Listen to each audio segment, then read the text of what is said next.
Rəşad Nağı deyir ki, biz uşaq olanda belə deyildi. Hamını, hər şeyi sevə bilirdik.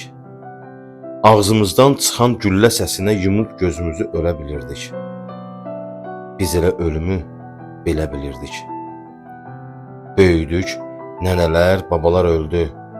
Böyüdük, doğmalar, əzizlər öldü. Böyük ürəklilər, təmizlər öldü. Biz uşaq olanda belə deyildik. Ağlasaq üzümüz təmiz olardı. Qışqırıb ağlamaq çağırış idi. Böyüdük, ağlamaq yalvarış oldu. Biz uşaq olanda bahardı hər gün. Nə tez soyuq düşdü, nə tez qış oldu. Biz uşaq olanda Allah babaydı. Onu da bir quru ada çevirdik. Ən böyük doğmanı yada çevirdik. Böyüdük, sevgimiz qorxuya döndü. Biz axı Allahı baba sevirdik.